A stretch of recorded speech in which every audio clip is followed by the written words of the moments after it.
Đại chúng thân mến, trong cuộc sống này, có những khoảnh khắc chúng ta mệt mỏi, bối rối hay bị bóng tối của sân hận, phiền não che phủ tâm hồn.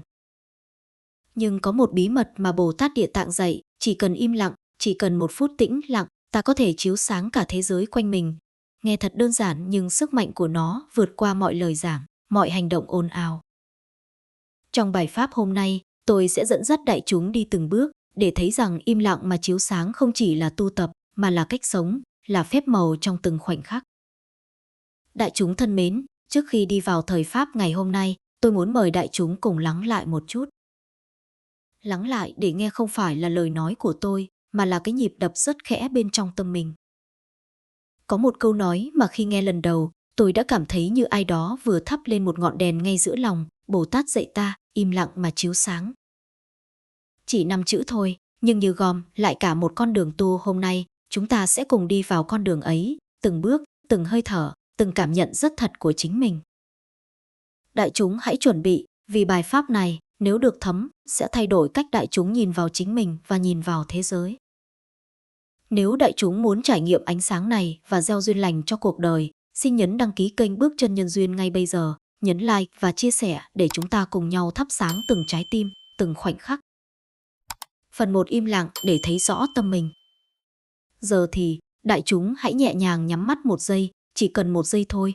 Hít vào một hơi thật sâu và thở ra thật nhẹ. Khi ta thở nhẹ như vậy, tâm liền trở nên trong trẻo. Và chính trong sự trong trẻo ấy, ta bắt đầu bước vào ý đầu tiên mà Địa Tạng Vương Bồ Tát muốn dạy, im lặng để thấy rõ tâm mình. Đại chúng có để ý rằng, gần như suốt cả cuộc đời, chúng ta sống theo phản xạ. Có người nói một câu, tâm liền phản ứng. Có chuyện không như ý, tâm liền nổi sóng. Có ai đó làm mình tổn thương, tâm lập tức dựng dao gươm lên tự vệ, rồi đáp trả.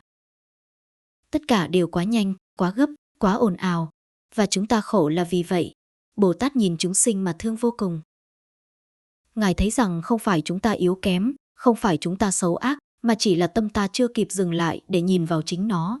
Nếu ta chịu dừng lại, chỉ một giây thôi, sự thật sẽ hiện ra ngay trước mắt. Đại chúng có bao giờ ngồi xuống thật yên, không nói, không nghĩ, chỉ lắng nghe xem trong mình đang có gì không? Ta tưởng rằng khi im lặng là ta không có gì cả. Nhưng thật ra chính lúc đó, ta nghe được những chuyển động rất nhỏ, rất tinh tế của tâm thức.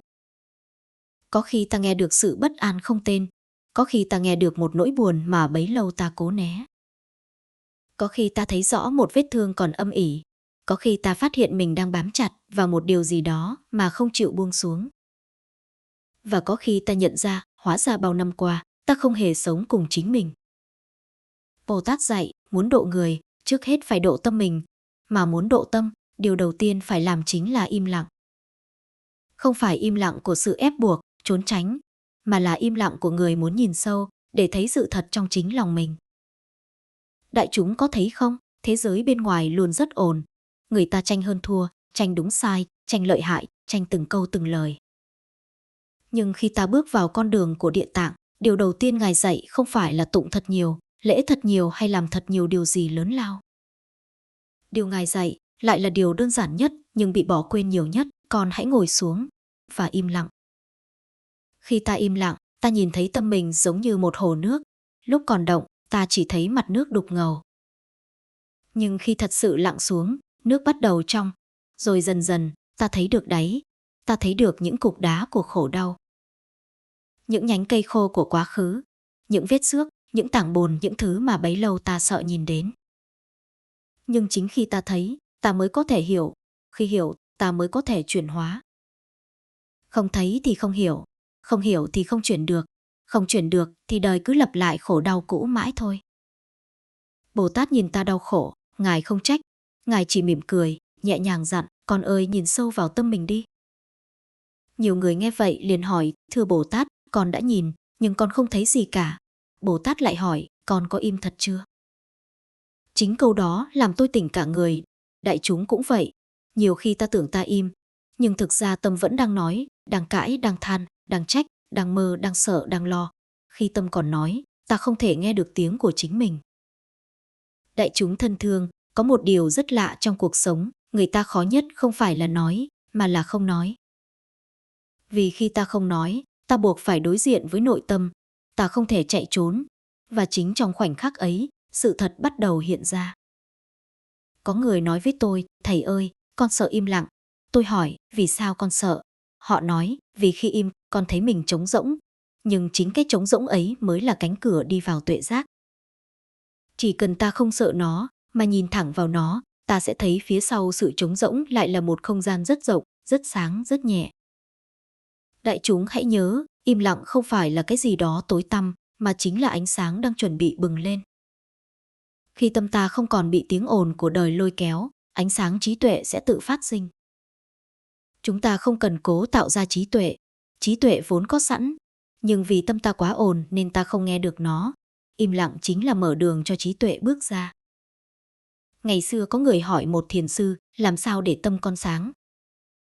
Thiền sư trả lời, con chỉ cần để nó lắng. Người kia hỏi tiếp, con phải làm gì để nó lắng? Thiền sư nói, đừng khuấy nó nữa. Ta khuấy tâm mình bằng gì? Bằng sân hận, bằng lo lắng, bằng sợ hãi, bằng suy diễn, bằng cố chứng minh mình đúng, bằng việc để tâm chạy theo quá khứ, tương lai. Tất cả những điều ấy làm nước trong tâm đục đi. Và Địa Tạng dạy, hãy dừng lại, chỉ cần dừng, rồi sự sáng sẽ tự tới. Đại chúng thấy, bài học đầu tiên của Ngài không phải là điều cao siêu, mà là điều gần nhất, dễ nhất, nhưng cũng bị bỏ quên nhất. Khi ta im lặng, ta không còn phải che giấu, ta không phải chống đỡ, ta không phải tỏ ra mạnh mẽ, ta chỉ cần là chính mình. Và cũng ngay lúc ấy, ta mới thấy được bản chất thật sự của mọi cảm xúc, mọi suy nghĩ, mọi đau khổ. Thấy rồi thì tự nhiên nó nhẹ đi, không cần chiến đấu, không cần xua đuổi, chỉ cần thấy. Và rồi, đại chúng sẽ nhận ra một điều kỳ diệu, khi ta im lặng, tâm tự chữa lành, ta không cần cố gắng gượng ép. Không cần phải cố vui, cố quên, cố buông. Khi ta im, ta sống thật. Khi sống thật, tâm tự nó biết đường trở về chỗ an. Đại chúng thân thương, tôi muốn mời đại chúng thử một điều. Đêm nay, trước khi ngủ, hãy ngồi xuống 3 phút thôi. Nhắm mắt, không cầu nguyện, không nghĩ, không trì chú.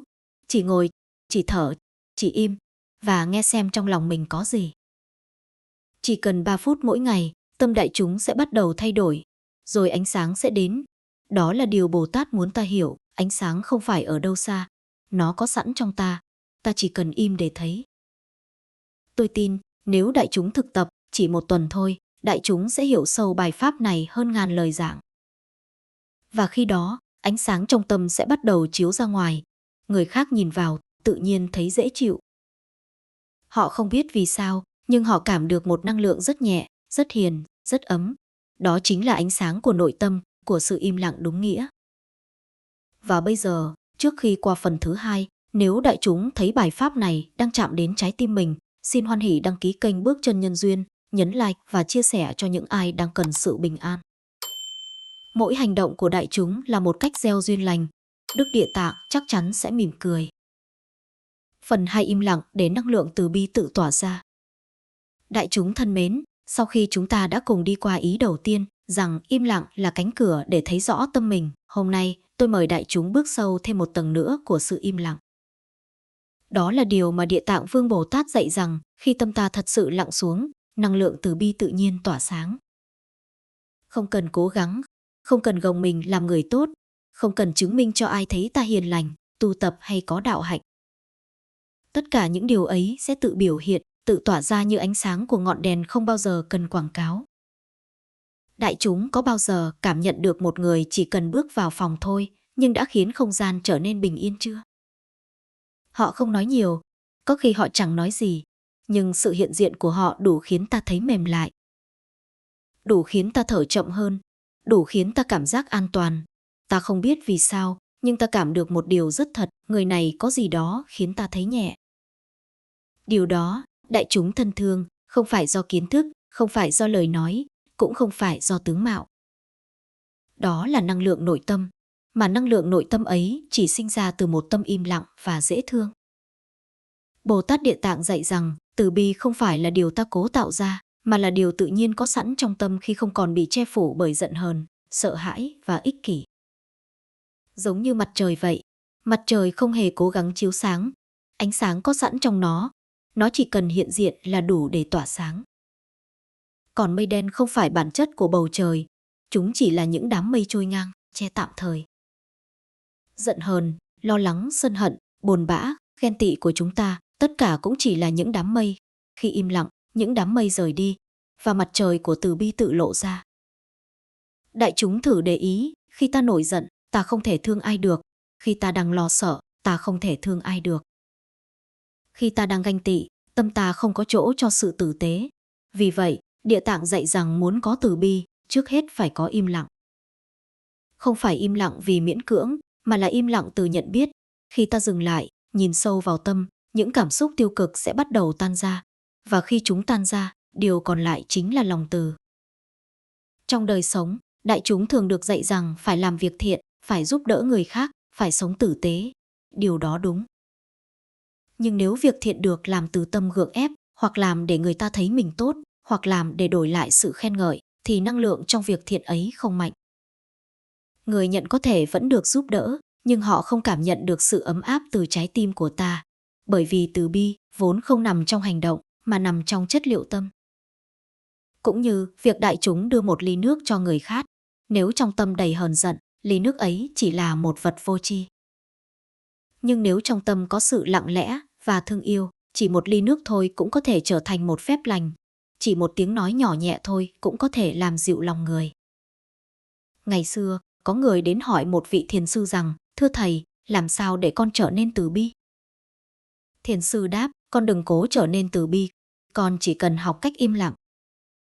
Người đệ tử ngạc nhiên, im lặng có liên quan gì đến từ bi? Thiền sư mỉm cười, khi tâm con lặng, con sẽ nghe được nỗi khổ của người khác mà không cần họ phải nói. Khi tâm con lặng, con sẽ hiểu được sự yếu đuối của họ mà không cần họ phải bộc bạch. Con sẽ thương họ không phải bằng lý trí, mà bằng trái tim. Đại chúng thấy không, từ bi không phải là làm điều gì bên ngoài, mà là điều phát sinh từ việc ta thật sự có mặt cho chính mình và có mặt cho người khác. Nhưng có mặt được là khi ta im, khi ta không còn để tâm chạy theo quá khứ, không để tâm chạy theo tương lai, không để tâm chạy theo những lời thị phi hơn thua. Đại chúng thử nghĩ, khi ai đó làm mình buồn, mình liền phản ứng ngay. Mình nói lại, mình tự vệ, mình kể người khác nghe để tìm người đứng về phía mình. Nhưng nếu lúc ấy, ta chỉ cần im lặng, chỉ cần thở một hơi nhẹ, chỉ cần nghe lại xem trong lòng mình đang bị chạm vào điều gì. Nếu ta làm được điều ấy, ta sẽ thấy điều kỳ diệu xảy ra, phần bị tổn thương trong ta không lớn như ta tưởng. Sự giận trong ta tan rất nhanh, và ngay khi giận tan, từ bi có mặt. Từ bi không phải là sự mềm yếu, từ bi không phải là để người khác làm tổn thương mình mãi. Từ bi là khi ta đủ lặng để thấy rằng người đang gây đau cho ta, thật ra họ đang đau gấp đôi. Người la hét là người bất an, người nóng nảy là người bị thương trong lòng, người độc miệng là người đang thiếu tình thương. Khi tâm ta lặng, ta nhìn thấy điều ấy rất rõ, và lúc đó sự giận trong ta biến thành sự thương. Ta thương vì ta thấy họ đang chìm trong khổ. Ta thương vì ta biết họ không đủ sáng để nhận ra hành động của họ đang làm hại chính họ. Đại chúng thử tưởng tượng, một người đang ôm một trái tim đầy vết thương, đầy bất ổn. Họ không biết cách chữa lành. Họ không biết cách xoa dịu tâm mình, thế nên họ nói những lời làm tổn thương người khác. Ta giận họ là ta giận một người đang bệnh. Ta trách họ là ta trách một người chưa hiểu. Ta hơn thua với họ là ta tự biến mình trở thành người bệnh giống họ. Và đó chính là lý do Địa Tạng Vương Bồ Tát dạy ta im lặng. Khi ta im, ta không tạo ra nghiệp mới bằng lời nói. Khi ta im, ta nhìn thấy bản chất thật của sự việc. Khi ta im, ta thấy rõ người kia đang khổ, và ta không nỡ gây thêm khổ cho họ. Và khi ta không nỡ gây thêm khổ, từ bi tự nhiên sinh ra. Đại chúng thân thương, từ bi không cần lời quảng cáo. Nó là một loại ánh sáng thầm lặng, không ồn ào, không khoe khoang, không phô trương. Một người có từ bi thật sự, chỉ cần họ ngồi yên thôi, người khác đã thấy ấm.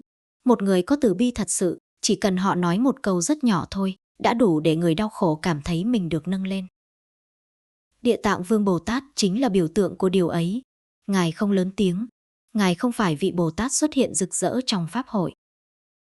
Ngài là vị Bồ Tát bước xuống chốn tối tăm nhất, sâu nhất, khổ nhất, cõi địa ngục với sự im lặng và ánh sáng của lòng đại bi. Ngài không nói nhiều, nhưng sự có mặt của Ngài là ánh sáng lớn cho vô số chúng sinh. Vậy nên, khi ta nói rằng im lặng mà chiếu sáng, nghĩa là ta tu theo hạnh của Địa Tạng. Ta không cần phải rực rỡ giữa thế gian, ta chỉ cần lặng, và khi lặng, ta sáng. Cái sáng ấy không phải do ta cố tạo, mà do tâm ta đã trở về bản chất thật của nó, hiền, thương nhẹ, sáng. Đại chúng, có khi nào ta thấy một em bé ngủ mà tự nhiên lòng ta mềm lại không? Em bé không làm gì cả. Em bé không nói một lời, nhưng sự yên bình của em làm ta thấy nhẹ, ta mềm đi, ta thương nhiều hơn. Đó chính là ánh sáng của sự hồn nhiên, sự lặng lẽ. Chúng ta từng có sự hồn nhiên ấy. Nhưng lớn lên, ta đánh mất, nên Địa Tạng dạy ta trở về với nó, không phải trở thành trẻ con theo thân, mà trở thành trẻ con theo tâm. Đại chúng muốn biết mình có đang tu đúng không? Hãy nhìn xem, người khác đến gần ta, họ thấy nhẹ hay thấy nặng? Họ thấy dễ chịu hay thấy căng thẳng? Họ thấy an hay thấy bất an? Chỉ cần nhìn điều đó, ta biết tâm mình đang sáng hay đang tối. Và nếu ta muốn người khác cảm được sự nhẹ nhàng từ ta, ta không cần thay đổi họ. Ta chỉ cần làm một điều, im lại và thở. Vì khi ta im, ta trở về với chính mình. Khi ta trở về với chính mình, từ bi tự nhiên xuất hiện. Và khi từ bi có mặt, ta không cần nói, trái tim người khác cũng được an. Đại chúng thương mến, nếu cảm được lời dạy này, nếu thấy trái tim mình muốn đi sâu hơn trên con đường của Địa Tạng, xin thương mà đăng ký kênh Bước Chân Nhân Duyên, nhấn like và chia sẻ để gieo duyên cho người khác. Mỗi lượt chia sẻ của đại chúng là một nén hương dâng lên Ngài, là một ánh sáng nhỏ giúp đời bớt tối. Phần 3 không tranh hơn thua, ánh sáng tự thắng bóng tối. Đại chúng thân mến, khi chúng ta bước vào ý thứ 3 này, tôi muốn đại chúng cùng nhìn lại đời mình trong một khoảnh khắc rất ngắn. Từ bé đến giờ, có bao nhiêu lần chúng ta khổ vì hơn thua? Bao nhiêu lần ta muốn chứng minh mình đúng? Bao nhiêu lần ta cố gắng nói câu cuối cùng trong một cuộc tranh cãi? Bao nhiêu lần ta mất ăn, mất ngủ vì một ai đó không hiểu lòng mình? Bao nhiêu lần ta thấy tâm mình bị kéo lê bởi một câu nói vô tình của người khác? Và bao nhiêu lần ta tự nhủ, giá như lúc đó mình im? Và rồi hôm nay, chúng ta gặp lời dạy của Địa Tạng, không tranh, ánh sáng tự thắng. Một câu rất ngắn, nhưng là đỉnh cao của trí tuệ và từ bi. Bởi vì khi ta còn tranh, là ta còn sống trong bóng tối. Khi ta hết tranh, ánh sáng trong tâm liền xuất hiện. Đại chúng ơi, đời người vốn rất ngắn. Thời gian để yêu thương, để bình an, để tu tập, để hiểu nhau vốn đã ít.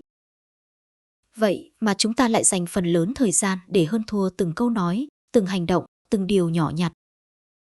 Ta tưởng rằng nếu không nói lại, người ta sẽ xem thường mình. Ta tưởng rằng nếu không thắng mình sẽ thua thiệt. Ta tưởng rằng nếu không tranh mình bị dẫm đạp.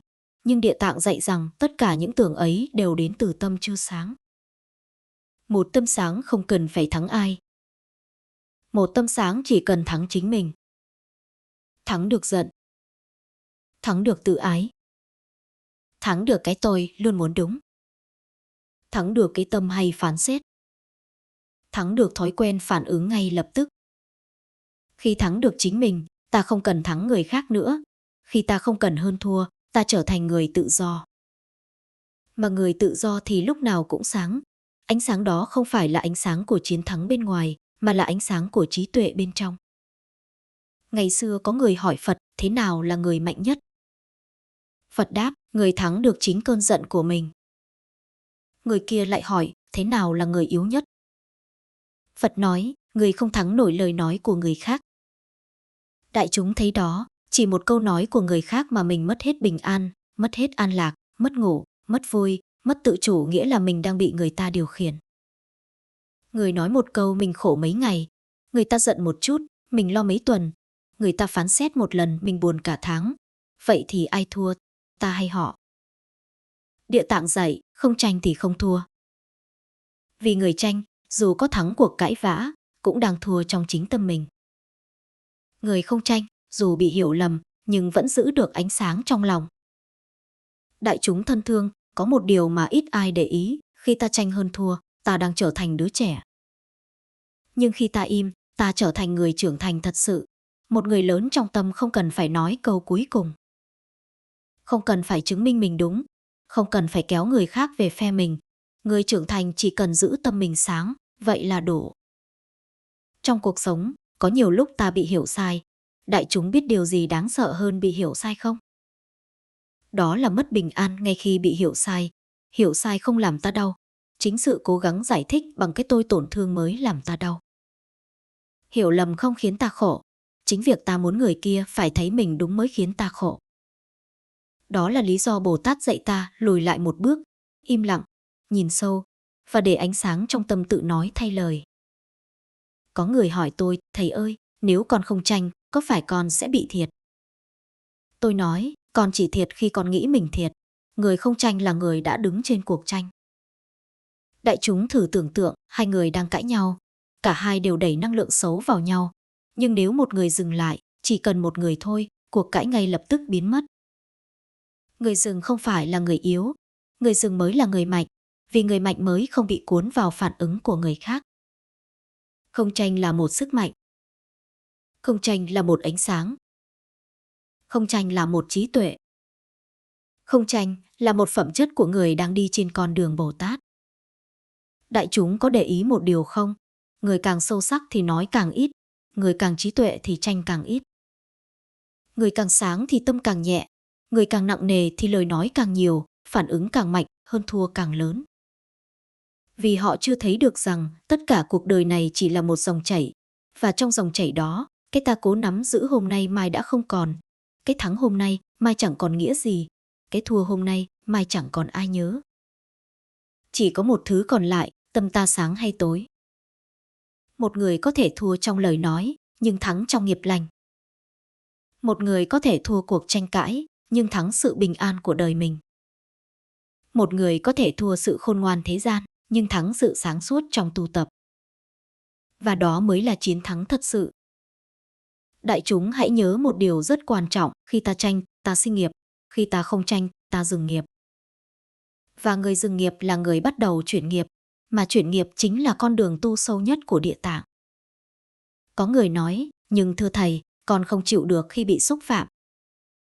Tôi mỉm cười và hỏi, con chịu được khi mình khổ không? Họ trả lời, không. Tôi nói, vậy con chọn đi, con muốn người ta ngừng xúc phạm con, hay con muốn bản thân con hết khổ? Nếu con chỉ cần hết khổ, thì con chỉ cần đừng tranh. Không tranh không phải là im lặng chịu đựng, không tranh là đặt tâm mình lên trên lời nói của người khác. Không tranh là tuệ giác rằng mọi lời làm tổn thương đều phát ra từ một trái tim đang đau. Không tranh là bảo vệ ánh sáng trong tâm mình. Không tranh là hành theo hạnh Địa Tạng, không phải xuống địa ngục để chịu khổ, mà là xuống địa ngục mà không mang thêm bóng tối. Đại chúng thương mến, tôi muốn kể đại chúng nghe một câu chuyện thật. Có một người phụ nữ bị chồng mắng chửi mỗi ngày, nhưng lạ thay, bà chưa bao giờ tranh hay cãi lại. Một người hàng xóm hỏi, sao bà chịu được mà không cãi? Bà nói, tôi không chịu được, nhưng tôi chịu được cái hậu quả của việc không cãi là bình an, còn tôi không chịu được hậu quả của việc cãi là thêm khổ. Người hàng xóm hỏi tiếp, thế chồng bà có thay đổi không? Bà mỉm cười, có. Khi ông ấy hết giận, ông thấy chỉ có mình ông đang tạo nghiệp, rồi ông bắt đầu dịu lại. Đại chúng thấy đó. Không phải lời ta làm người khác thay đổi. Chính ánh sáng của sự không tranh mới làm họ thay đổi. Một người đang giận mà gặp một người nóng nảy, phản ứng, thì lửa gặp lửa, cháy lớn. Nhưng một người đang giận mà gặp một người lặng, lửa gặp nước, tự tắt. Đó là trí tuệ của Địa Tạng. Khi ta không tranh, ta giống như mặt đất. Người ta có ném gì xuống, mặt đất vẫn im. Không phải vì mặt đất yếu, mà vì mặt đất chứa được. Cho nên mặt đất mới nuôi mọi loài. Chứa được chính là sức mạnh. Đại chúng thân thương, đôi khi trong đời, im lặng không phải để thua. Im lặng là để giữ lại ánh sáng. Im lặng là để bảo vệ nghiệp lành. Im lặng là để giữ tâm bình an. Im lặng là để không bị lôi xuống cùng cái khổ của người khác. Im lặng là để chiếu sáng bằng sự có mặt an ổn của mình. Và khi ta làm được điều ấy, không những ta không khổ, mà ta còn giúp được người kia bớt khổ. Khi ta không tranh, ta đang ngầm nói với họ, tôi không muốn thêm bóng tối vào đời này nữa. Đại chúng ơi, người càng sáng càng ít tranh, người càng tối càng thích hơn thua. Nhưng điều may mắn là ánh sáng chỉ cần bật lên một chút thôi, bóng tối đã chạy mất. Ta chỉ cần giữ tâm mình sáng. Đó là cách thắng bóng tối mà không cần chiến đấu. như địa tạng đi vào địa ngục. Ngài không nói, ta đến để trừng trị các ngươi. Cũng không nói, ta đến để thắng các ngươi. Ngài chỉ mang ánh sáng. Và ánh sáng tự làm phần việc của nó, xua tan bóng tối. Chúng ta cũng vậy. Khi ta im, ta sáng. Khi ta sáng, ta thắng. Không phải thắng ai, mà thắng chính khổ đau của mình. Và đó mới là chiến thắng vĩ đại nhất. Đại chúng thương, nếu lời dạy này đang làm trái tim đại chúng ấm lại, đang giúp đại chúng thấy nhẹ hơn với những người từng làm mình khổ. Xin hoan hỉ đăng ký kênh Bước Chân Nhân Duyên, nhấn like và chia sẻ để gieo duyên lành đến nhiều người hơn. Mỗi lượt chia sẻ của đại chúng là một ngọn đèn được thắp lên trong lòng người khổ. Phần 4. Chiếu sáng bằng hành động, không bằng lời giao. Đại chúng thân mến, chúng ta bước vào một bài học rất quan trọng mà Địa Tạng Vương luôn âm thầm chỉ dạy. Người tu hành chân thật không cần dùng lời để chứng minh mình đang tu, không cần giao giảng rằng mình có bao nhiêu công đức. Không cần khoe mình đã hành trì bao lâu. Bồ Tát chỉ dạy rằng ánh sáng thật sự không cần tiếng động và thiện hạnh chân thành không cần người khác tán dương. Trong cuộc đời này, đại chúng hãy để ý một điều, những điều tốt đẹp nhất thường xảy ra trong im lặng. Hạt giống trong lòng đất này mầm không hề tạo tiếng động, bình minh lên mỗi sáng chẳng hề cần ai khen ngợi. Gió mát đang thổi qua áo chúng ta cũng chẳng cần ai nhìn thấy, nhưng chính những điều không lời ấy lại nuôi dưỡng cả cuộc sống này. Người hành trì cũng vậy, dù chúng ta có tụng kinh nhiều đến đâu, thiền định lâu đến đâu, nếu vẫn còn tâm phô trương, tâm muốn được khen, tâm muốn chứng tỏ tôi đây là người tu giỏi, thì ánh sáng chưa thể thật sự lan ra. Bởi ánh sáng của người tu không nằm trên môi, mà nằm ngay trong từng hành động, từng hơi thở, từng thái độ, từng cái nhìn đầy từ bi. Đại chúng thử nghĩ mà xem. Người thật sự tốt không cần nói tôi là người tốt. Người có trí tuệ không cần nói tôi đây trí tuệ. Người có đạo đức không cần gắn vào mình những nhãn hiệu. Và người tu hành thật sự không cần rêu rao rằng mình đang tu. Có những người nói rất hay, nhưng hành động lại chưa tương ưng. Họ có thể nói về từ bi cả giờ, nhưng chỉ một lời khó chịu từ người khác cũng đủ làm họ nổi nóng. Họ có thể nói về vô ngã rất dài, nhưng khi có ai đó chạm nhẹ vào cái tôi thì lập tức phản ứng. Họ có thể nói về nhân quả, nhưng lại không nhìn sâu vào chính nghiệp lực trong đời sống hàng ngày. Địa Tạng Vương dạy chúng ta một con đường khác, im lặng mà làm, âm thầm mà chuyển hóa, kiên trì mà không khoe khoang. Một việc thiện nhỏ như nhặt một mảnh rác, mở cửa cho ai đó, nói một lời ấm áp, hay chỉ đơn giản là không nói lời làm người khác đau, những điều ấy mỗi ngày sẽ tạo ra một ánh sáng lớn hơn những bài thuyết giảng dài dòng. Người thật sự có đạo đức thì tự thân họ đã tỏa ra một năng lượng khiến người khác cảm nhận được. Không cần nói nhiều, không cần khoe, nhưng ai đến gần cũng thấy bình an. Đó chính là chiếu sáng bằng hành động. Bồ Tát dạy rằng khi ta âm thầm tu, không khoe khoang, không phô trương, thì công đức ấy mới tròn đầy, vì nó sạch, không bị nhiễm tâm mong cầu. Còn nếu là một việc thiện mà mong người ta biết, mong được khen, mong được công nhận, thì sự trong sáng ấy đã vơi đi một phần. Trong đời sống hàng ngày, đại chúng hãy tập nói ít lại, làm nhiều hơn. Ít phán xét người, nhiều soi dọi vào tâm mình hơn. Ít nhúng vào chuyện thị phi, nhiều giữ tâm an vững hơn. Ít kẻ công, nhiều lặng lẽ độ người hơn. Bởi càng lặng lẽ thì ánh sáng càng rõ ràng, càng không rao giảng thì năng lượng từ bi càng thấm sâu. Không cần nói cho ai biết rằng ta đang tu, không cần khoe rằng ta hiểu nhiều pháp, chỉ cần đi đứng từ tốn, cử chỉ nhẹ nhàng, lời nói mềm, ánh mắt từ bi, đó là bài pháp sống. Mỗi hành động của ta là một câu kinh, mỗi hơi thở an lành của ta là một bài tụng, mỗi nụ cười từ bi của ta là một câu chú nhiệm màu. Nếu đại chúng muốn mang Địa Tạng vào cuộc đời, cách nhanh nhất không phải tụng thật nhiều, mà là sống thật sâu từng phẩm chất mà Ngài dạy. Điều này mới làm đại chúng tỏa sáng giữa đời mà không cần bất cứ lời giới thiệu nào. Ánh sáng ấy là thật bởi vì nó đến từ tâm. Và nếu đại chúng thấy những lời pháp này mang lại bình an, xin đại chúng hoan hỉ đăng ký kênh Bước Chân Nhân Duyên để mỗi ngày chúng ta có thêm duyên lành gặp nhau trong những thời pháp đầy thấm sâu. Đại chúng nhớ nhấn like, chia sẻ để gieo duyên lành đến nhiều người, như một hành động nhỏ mà ánh sáng lan rộng. Phần 5. Im lặng để chuyển hóa nghiệp. Đại chúng thân mến, bước vào ý thứ 5 này, tôi muốn cùng đại chúng đi thật sâu vào một sự thật rất quan trọng mà Địa Tạng Vương Bồ Tát luôn nhắc đi nhắc lại.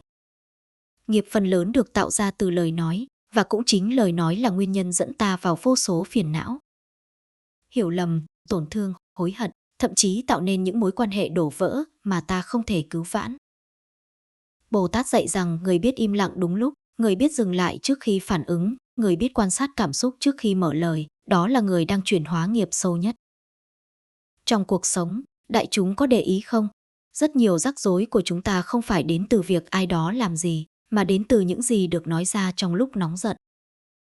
Một lời nói sai có thể khiến ta day dứt nhiều ngày. Một lời nói thiếu suy nghĩ có thể khiến người khác đau lòng nhiều năm. Và một lời nói vô minh có thể mở ra một nghiệp mới mà sau này dù ta có hối hận cũng khó mà chắp vá lại được. Chính vì vậy, Địa Tạng Vương dạy khi tâm động, đừng nói. Khi tâm sân, đừng phản ứng. Khi tâm loạn, đừng tranh luận. Chỉ cần giữ im lặng đúng khoảnh khắc ấy, chúng ta đã cắt đứt được vô số nghiệp đang chuẩn bị khởi sinh. Im lặng không phải yếu đuối, mà là dừng bánh xe luân hồi ngay tại chỗ. Đại chúng thử nghĩ mà xem, chỉ một giây im lặng cũng có thể thay đổi cả một đời người. Nhiều khi đại chúng hỏi tôi, thưa thầy, làm sao để tu khẩu nghiệp? Tôi xin thưa. Không phải tu bằng cách cố gắng nói thật hay, thật khéo, thật ngọt. Mà là tu bằng cách dừng lại trước khi nói. Dừng lại để quan sát tâm mình đang từ đâu mà khởi lên lời này. Dừng lại để thấy cảm xúc đang đẩy ta nói theo thói quen hay theo trí tuệ. Dừng lại để thấy lời mình sắp nói sẽ là nghiệp lành hay nghiệp dữ. Chỉ cần thấy rõ như vậy, tự nhiên lời nói sẽ trở nên trong sạch, nhẹ nhàng, thiện lành. Và chính sự thấy rõ ấy đã là chuyển hóa nghiệp rồi. Bởi khi thấy được, ta không còn vô minh. Khi không còn vô minh, ta không còn tạo nghiệp bất thiện nữa. Im lặng chính là lúc ta quay về nhìn vào tâm mình. Lúc ta thấy sân đang bốc lên, thấy phiền não đang dâng tràn. Thấy cái tôi đang đòi chiến thắng, thấy bản ngã đang muốn được bảo vệ, thì ngay giây phút ấy. Chỉ cần im lặng, hơi thở nhẹ lại, tâm trở nên sáng lên, tất cả những nghiệp đang sắp thành hình sẽ tan như sương sớm dưới ánh mặt trời.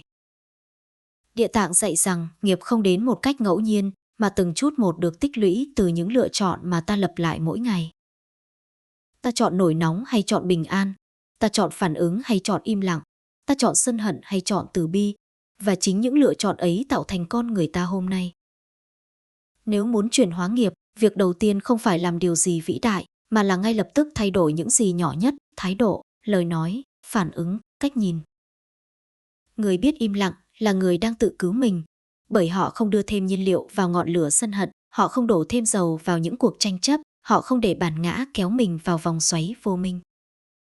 Họ đứng lại, họ thở, họ nhìn sâu, họ thấu hiểu, và ánh sáng của trí tuệ bắt đầu lóe lên. Ánh sáng ấy chính là hạt giống xóa nghiệp, hạt giống giác ngộ.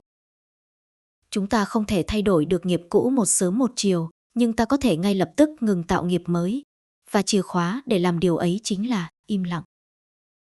Tôi xin đại chúng hãy nhớ rằng im lặng không phải sự trốn tránh, mà là sự trưởng thành. Không nói không phải vì không biết nói, mà vì biết rằng lúc này nói ra sẽ không mang lại lợi ích. Không phản bác không phải vì thua, mà vì hiểu rằng chiến thắng thật sự là chiến thắng chính mình. Không tranh cãi không phải vì không đúng, mà vì biết rằng tiếng ồn không thể đưa đến trí tuệ. Chỉ có sự tĩnh lặng mới giúp ta thấy rõ bản chất của mọi thứ. Và khi đại chúng thực hành được sự im lặng này, tôi xin đảm bảo rằng ánh sáng sẽ tự tỏa ra. Người xung quanh sẽ cảm nhận được năng lượng bình an của đại chúng.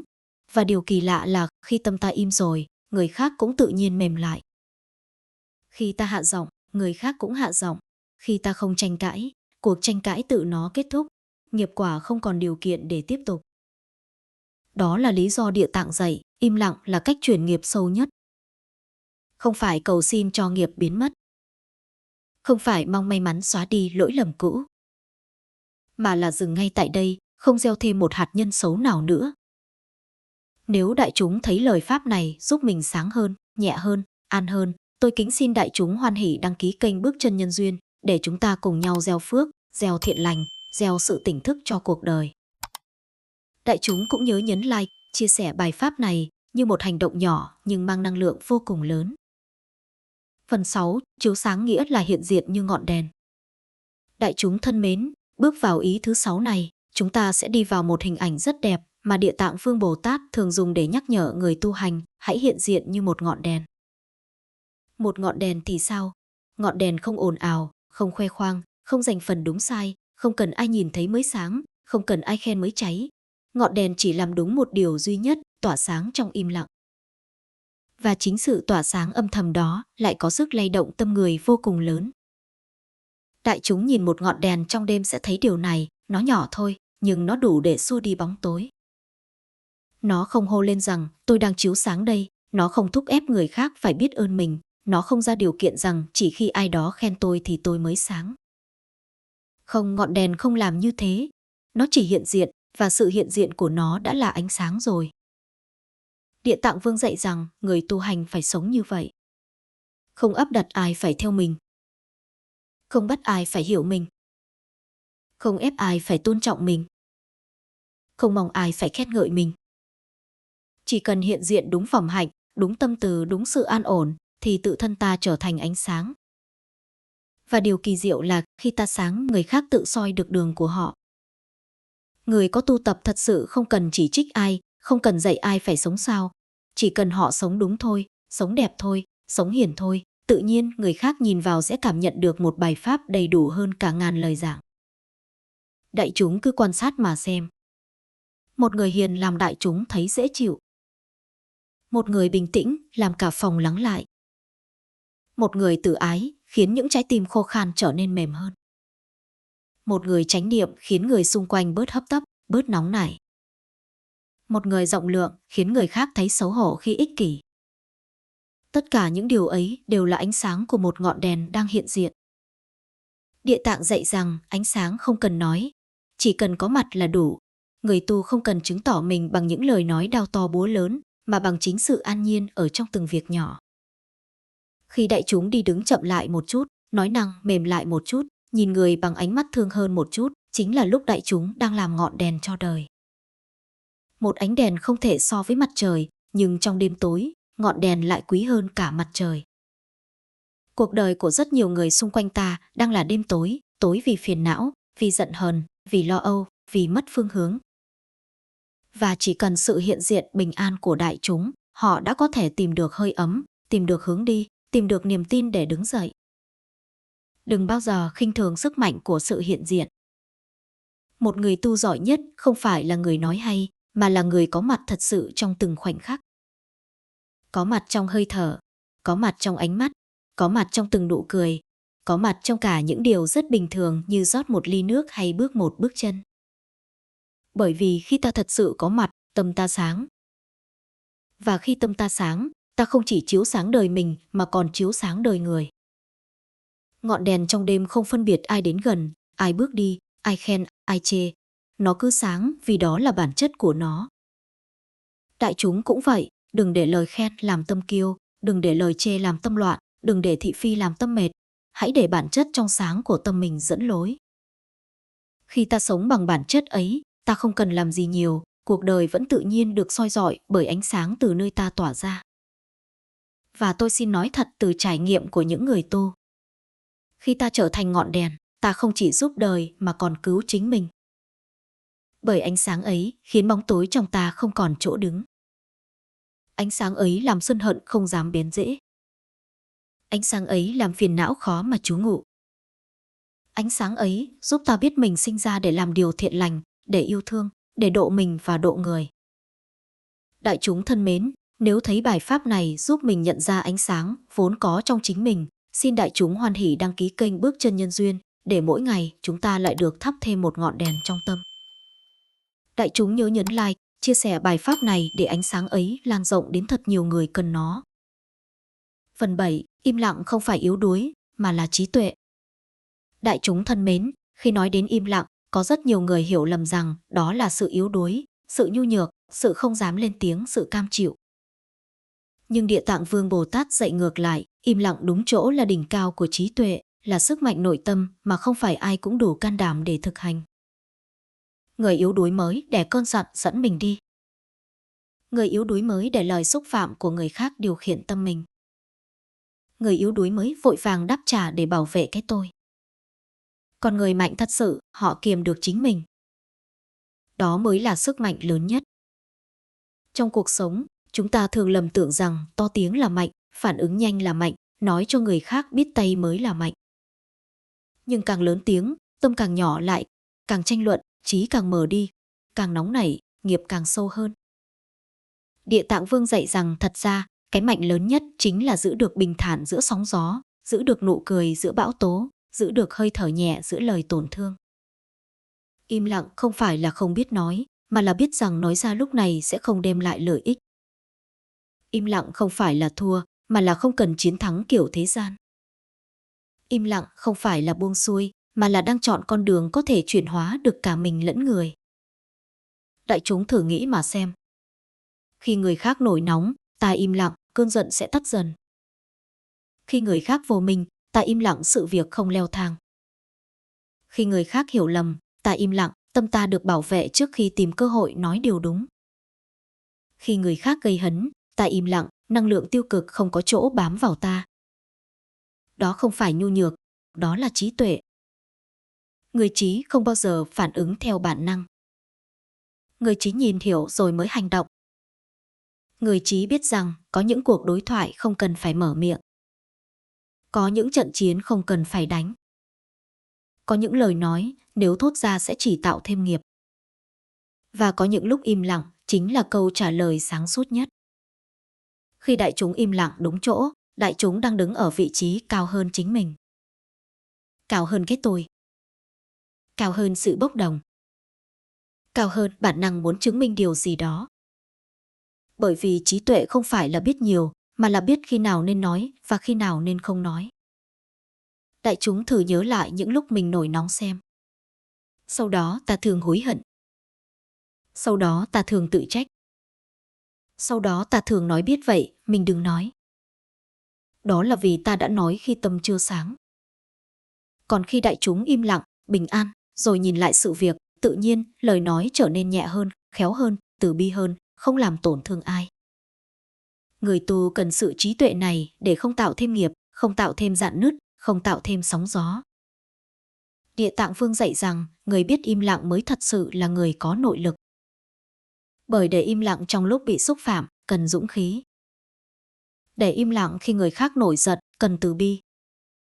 Để im lặng khi bản ego đang muốn bùng lên, cần tuệ giác. Để im lặng trong những cuộc tranh cãi, cần sự vững chãi. Để im lặng mà vẫn sáng, cần công phu tu tập sâu dày. Và điều kỳ diệu là khi ta im, ta nghe được người khác sâu hơn. Khi ta im, ta hiểu chính mình rõ hơn. Khi ta im, ta thấy tâm ta sáng lên từng chút một. Khi ta im, trí tuệ bắt đầu trồi lên khỏi đám mây vô minh. Khi ta im, ta tỏa ra một năng lượng không ai lý giải được, năng lượng của người có tu. Im lặng của người tu không phải là im lặng trống rỗng, mà là im lặng đầy ý thức, đầy tỉnh táo, đầy từ bi. Và chính sự im lặng ấy mới làm dịu đi những trái tim đang tổn thương, làm lắng xuống những cuộc tranh chấp, làm mỏng dần những oán hận lâu năm. Im lặng đúng chỗ là trí tuệ. Trí tuệ dẫn đến bình an. Bình an dẫn đến sáng. Sáng dẫn đến giải thoát. Nếu đại chúng cảm thấy lời pháp này giúp mình bừng sáng lên phần nào trí tuệ trong nội tâm, xin đại chúng hoan hỷ đăng ký kênh Bước Chân Nhân Duyên. Cùng nhấn like và chia sẻ bài pháp để ánh sáng trí tuệ này lan đến những ai đang cần một điểm tựa bình an trong cuộc đời. Phần 8 im lặng là gốc của tha thứ, buông xuống để tự giải thoát. Đại chúng thân mến, khi tôi nói đến chữ tha thứ, nhiều người liền nghĩ ngay đến việc mình phải rộng lượng với người khác, phải bỏ qua lỗi lầm của ai đó, phải mở lòng để họ bước tiếp. Nhưng thật ra, tha thứ mà Địa Tạng Vương Bồ Tát dạy không bắt đầu từ người khác. Tha thứ bắt đầu từ chính tâm ta, từ những gì ta đang ôm giữ, từ nỗi đau ta chưa chịu buông, từ vết thương ta vẫn cố chấp cào đi cào lại mỗi ngày. Và điều kỳ lạ là phương tiện đầu tiên để bước vào tha thứ lại chính là im lặng. Im lặng ở đây không phải là kìm nén, không phải chịu đựng, không phải nuốt nước mắt vào trong. Im lặng mà Bồ Tát dạy là sự lùi lại một bước của bản ngã, để tâm được nhìn rõ hơn, để ta không bị cảm xúc kéo đi như dòng nước xiết. Người không biết im lặng là người mà trong lòng luôn có lửa, chỉ cần ai chạm nhẹ cũng bùng lên.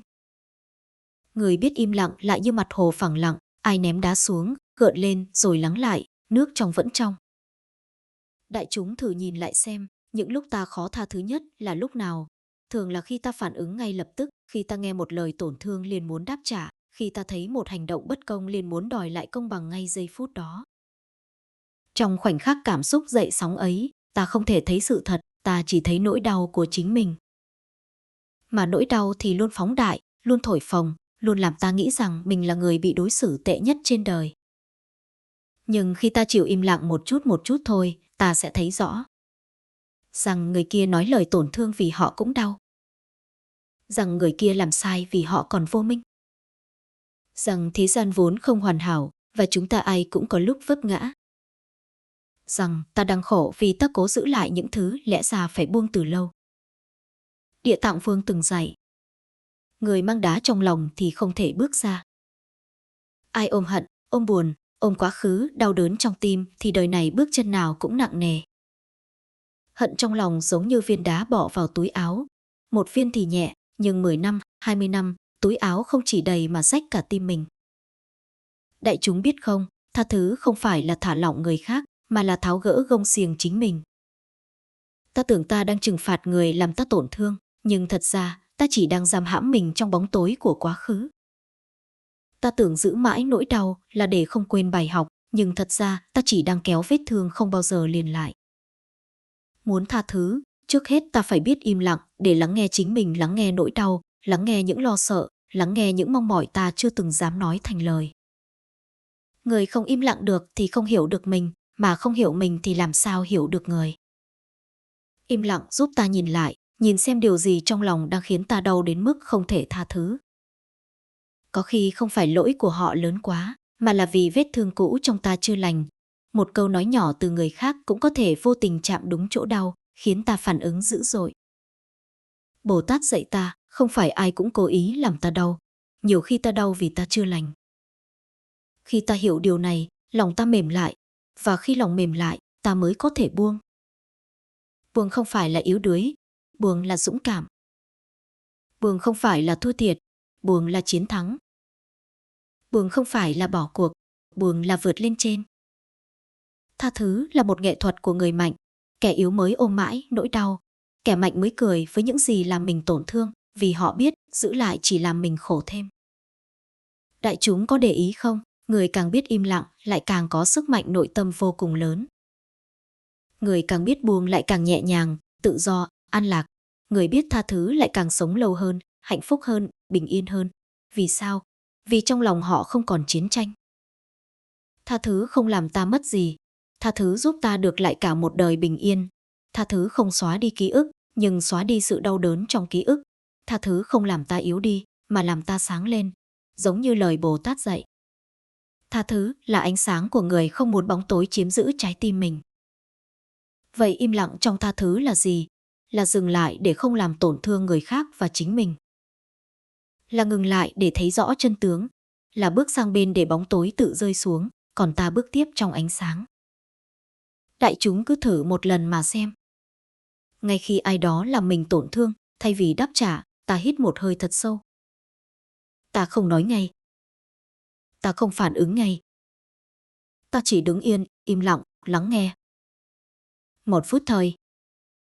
Chỉ cần 1 phút, tâm sẽ khác. Mà tâm khác thì tất cả khác.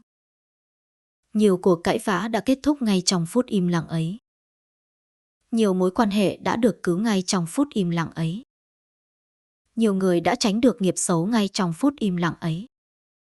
Bồ Tát dạy chúng ta, người biết im lặng trong lúc giận là người đang tạo ra phước lành cho chính mình.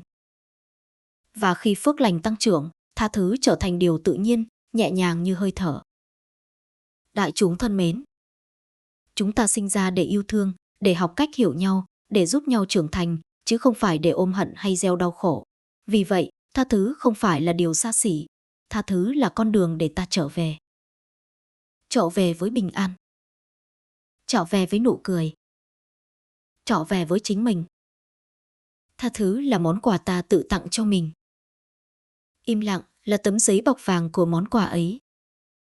Buông xuống là khoảnh khắc mở quà và thấy ánh sáng. còn người được lợi không phải là ai khác mà chính là chúng ta. Nếu đại chúng cảm nhận được phần nào ánh sáng của Địa Tạng Vương Bồ Tát trong lời giảng vừa rồi, nếu thấy trái tim mình nhẹ đi một chút, nếu thấy cuộc sống trở nên rộng rãi hơn một đoạn, hãy hoan hỉ đăng ký kênh Bước Chân Nhân Duyên, nhấn like và chia sẻ để ánh sáng của sự bình an lan rộng đến nhiều người hơn. Ngay bây giờ, tôi xin mời đại chúng bước sang phần 9, nơi chúng ta cùng học tiếp một bài học sâu sắc hơn nữa, im lặng để nghe tiếng khổ của người khác, từ bi được sinh ra trong tĩnh tại. Phần 9, im lặng để nghe tiếng khổ của người khác, từ bi được sinh ra trong tĩnh tại. Đại chúng thân mến, bước vào ý thứ 9 này, chúng ta đi sâu vào một bài học mà Địa Tạng Vương Bồ Tát dạy cho tất cả những ai muốn thực sự chiếu sáng bằng từ bi. Để hiểu được nỗi khổ của người khác, chúng ta phải biết im lặng, phải biết dừng lại và lắng nghe bằng tâm không vướng bụi, không vướng sân hận, không vướng định kiến. Đại chúng có bao giờ nhận ra rằng, trong cuộc sống, rất nhiều người đau khổ, nhưng họ không thể nói ra. Họ che giấu bằng nụ cười, bằng lời bông đùa, bằng vẻ ngoài tự tin, nhưng sâu trong tim họ vẫn có những trận bão giấu kín. Nếu chúng ta vội vàng phán xét, vội vàng đáp trả, vội vàng chỉ ra lỗi của họ, ta sẽ không bao giờ chạm đến nỗi đau thực sự.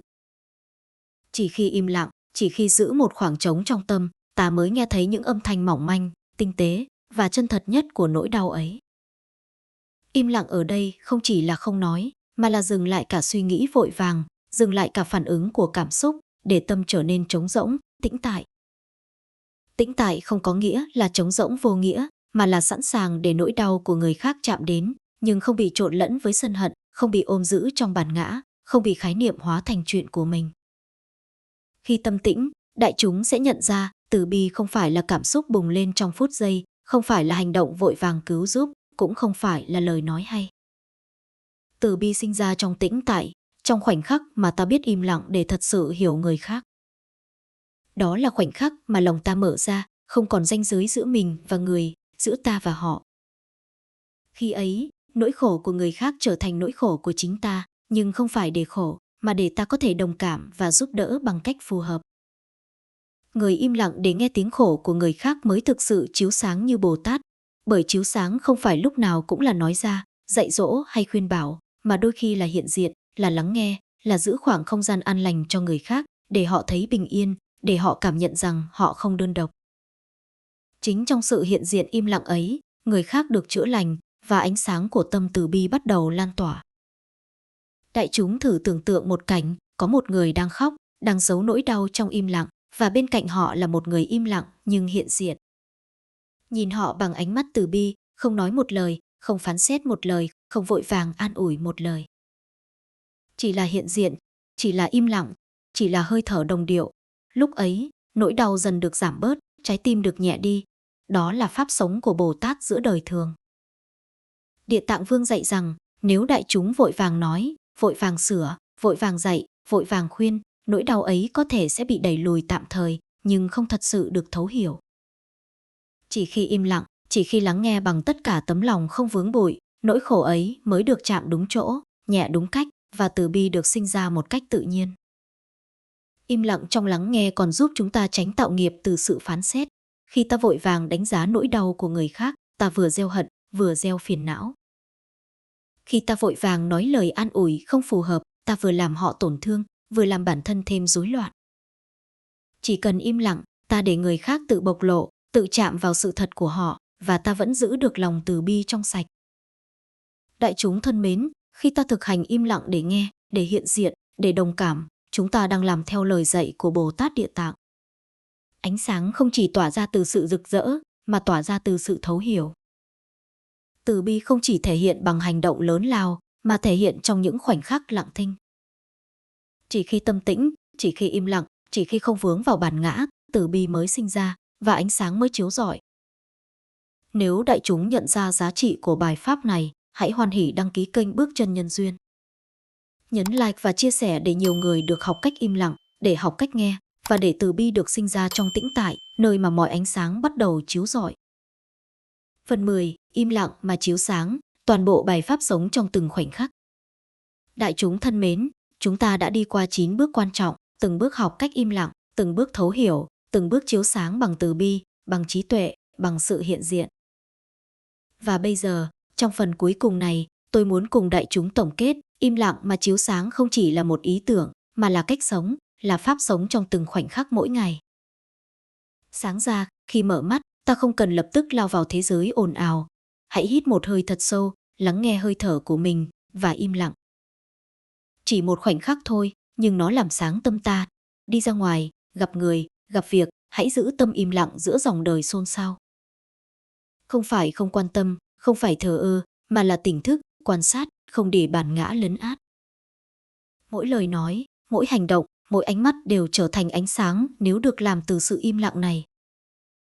Bồ Tát Địa Tạng dạy rằng cuộc đời không thiếu bóng tối, nhưng ánh sáng có thể chiếu khắp nơi nếu chúng ta biết im lặng mà chiếu. Khi người ta tranh cãi, đừng vội phản ứng. Khi người ta oán hờn, đừng vội đáp trả. Khi người ta đau khổ, đừng vội chỉ dạy. Chỉ cần hiện diện bằng sự tĩnh lặng, bằng tâm an, bằng từ bi chân thật, ánh sáng ấy sẽ chiếu vào cả đời họ, cả đời mình. Mỗi bước chân trên đường đời là một bài pháp sống, mỗi hơi thở là một bài tụng im lặng, mỗi nụ cười là một ngọn đèn trong đêm tối. Khi đại chúng tu tập im lặng, từ bi, trí tuệ, sự hiện diện, mọi hành động bình thường đều trở thành ánh sáng.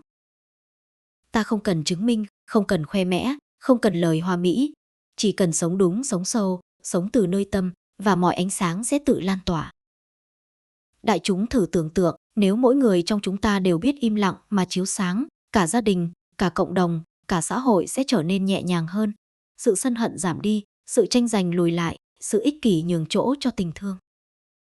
Không phải những hành động lớn lao mới làm thay đổi thế giới, mà chính những khoảnh khắc im lặng, từ bi và hiện diện của từng người mới là sức mạnh thật sự. Bồ Tát Vương dạy, im lặng là gốc, chiếu sáng là hoa, và từ bi là trái ngọt. Khi tâm im, hành động tự sáng, từ bi được nuôi dưỡng, và chính chúng ta sẽ thấy cuộc sống trở nên thanh thản, nhẹ nhàng, an lạc. Từng khoảnh khắc sống đúng pháp này là từng bước đi trên con đường giác ngộ, là từng hơi thở dẫn đến an nhiên, là từng nụ cười gieo duyên lành cho đời. Và đại chúng, tôi muốn nhấn mạnh, đừng chờ đợi đến lúc hoàn hảo mới chiếu sáng. Ngay trong từng khoảnh khắc, ngay nơi chúng ta đang đứng, ngay với những người đang gặp quanh mình, ta có thể chiếu sáng. Một ánh mắt từ bi, một lời nói nhẹ nhàng, một hành động nhỏ mà im lặng, đó là cách sống theo bài pháp Địa Tạng Vương dạy. Khi chúng ta biết làm điều này liên tục, từng ngày, cả cuộc đời sẽ trở thành pháp tu. Đại chúng hãy nhớ, im lặng không phải bỏ cuộc, chiếu sáng không phải phô trương, từ bi không phải lý thuyết. Tất cả đều là thực hành ngay trong từng khoảnh khắc. Hãy để hơi thở, ánh mắt, bước chân, nụ cười, lời nói đều trở thành ánh sáng. Khi ấy, cuộc đời trở thành bài pháp sống, mọi mối quan hệ trở thành giáo pháp, và mọi khoảnh khắc đều là Phật pháp hiển bày. Nếu đại chúng thấy bài pháp này thấm sâu vào lòng, giúp mình thấy được ánh sáng từ sự im lặng, từ bi, từ trí tuệ, tôi kính mời đăng ký kênh Bước Chân Nhân Duyên ngày hôm nay, nhấn like và chia sẻ rộng rãi để ánh sáng từ bi này lan khắp muôn nơi. Hãy để mỗi khoảnh khắc của chúng ta đều trở thành bài pháp, để mỗi bước chân của chúng ta đều gieo duyên lành, để mỗi hơi thở của chúng ta đều chiếu sáng giữa đời. Đại chúng hãy nhớ, im lặng mà chiếu sáng, và ánh sáng ấy sẽ sống mãi trong từng khoảnh khắc, trong từng hành động, trong từng trái tim được chạm tới.